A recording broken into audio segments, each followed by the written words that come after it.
Should there be a co-rookie of the year? Because Angel Reese is, of course, doing historical things with her double-doubles as a rookie, and Caitlin Clark already has set 1 million records and looks completely unstoppable, especially when it comes to dishing. And it feels like we are both on the same page here. No, they're not equal. There's been a lot of buzz surrounding Angel Reese lately, especially with her ongoing double-double streak. Just yesterday, the WNBA shared a new record she surpassed, and fans had a lot to say about it. But while accolades pile up, there's a bigger debate brewing, not about who's the most hyped rookie, but who's had the greatest impact on their team, and whether people like it or not. The overwhelming answer statistically and narratively is Caitlin Clark. She's leading in almost every major rookie stat category, with the exception of rebounds, where Angel Reese excels. But the bigger picture shows Clark as the driving force behind the Indiana Fever's push toward their first playoff appearance since 2016, a feat that clearly separates her from the rest of the rookie class. Some analysts suggest there shouldn't even be a debate. Splitting the award, they argue, would be like handing out participation trophies. You're a rookie. Here's an award. Oh, you too. Here's one for being a rookie. It's an attempt to balance things that aren't. Even recently, I pointed out that many fans seem to forget or had never seen just how exceptional Clark is, especially in matchups against teams like the Chicago Sky. That became clear when Indiana dominated them, and Clark put on a clinic. In contrast, the Sky recently faced the tough Minnesota Lynx and came up short again. One thing that truly sets Caitlin Clark apart is her selflessness.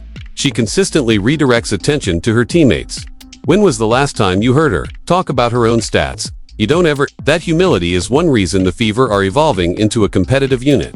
She could easily have made this season all about her, but instead, she's turned the spotlight onto others. The entire league knows she is the WNBA right now, but she never acts like it.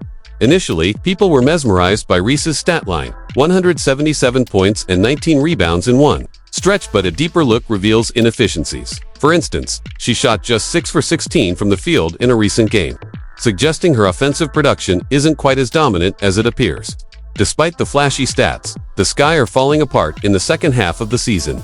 Why is that happening when they supposedly have a star in Angel Reese? She's racking up double-doubles, but that's not translating into wins. In fact, many feel that the Chicago Sky have made things all about Reese rather than focusing on the team's success.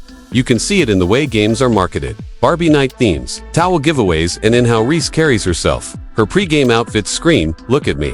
Compare that to Clark, whose presence on the court is all about we, not me. Just last night, WNBA legend Lisa Leslie suggested that Clark and Reese should share the Rookie of the Year title. That's one of the most baffling takes in weeks, especially considering the trajectory of the season. Reese had a standout college run, winning a national championship and reaching the Final Four. But like many rookies in the WNBA, her entrance didn't shake the league. Meanwhile, Clark entered the league and immediately became its center of gravity. Reese is fighting 2 uphill battles. Her team isn't great, and she's constantly being compared to Caitlin Clark, the little white girl who's drawing all the attention. That frustration is palpable, but it doesn't justify revising reality. Leslie even claimed Camila Cardoso outperformed Reese recently, which doesn't hold up under scrutiny. While Bleacher Report highlighted Reese's new rebounding record, it's worth clarifying that it's a league-wide record, not just for rookies. And much of her rebounding success comes from collecting her own missed shots, a fact fans haven't overlooked. This entire season has had an undercurrent of uncomfortable commentary and racial tension, with Clark becoming a lightning rod, so polarizing that mentioning her name draws backlash like Voldemort in Harry Potter. In the most recent Fever Sky matchup, Reese seemed invisible, staying in the game longer than necessary just to boost her stats. And many Chicago fans are waking up to the reality that her presence hasn't really elevated the team. Caitlin Clark is held to an impossible standard. She's supposed to be great. That expectation alone is used against her.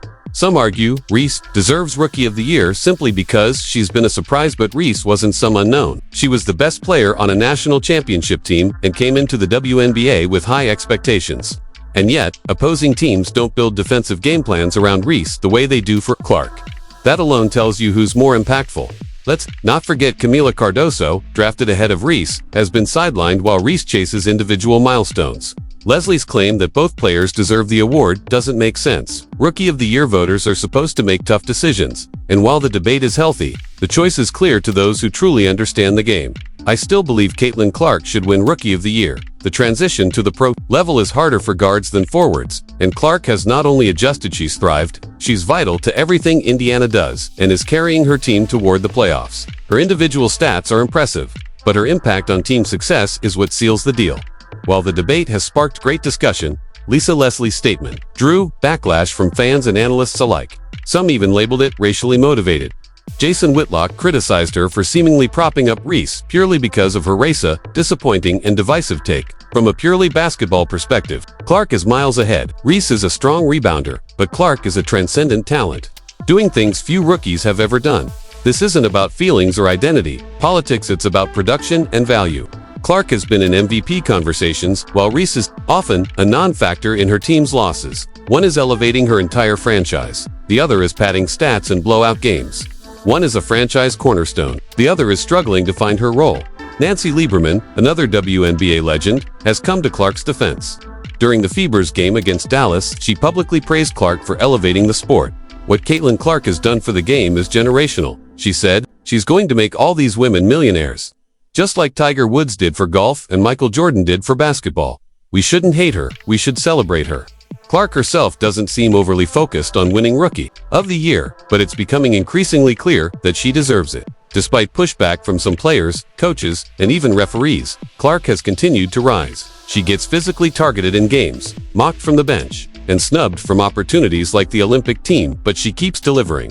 LeBron James even weighed in recently, tweeting "Hi haters" after Clark's standout game against Chicago, referencing his earlier defense of her against the mounting criticism. Ironically, many of the claims of widespread backlash against Clark lack hard evidence, but moments like Cheryl Swoop's saying, "Black people can't be racist," after her criticism of Clark, only add fuel to the fire. That kind of commentary damages real analysis and provides ammunition to those who argue that Clark is unfairly targeted. The celebration around Reese's rebounding record also feels hollow. If most of those boards are from her own missed layups, then what exactly are we celebrating? The WNBA has undeniably grown this season, and it's no coincidence that Caitlin Clark has been at the center of that rise. The Feverstorm game over the weekend drew 2.2 million viewers. One of 18 games this season with over 1 million views.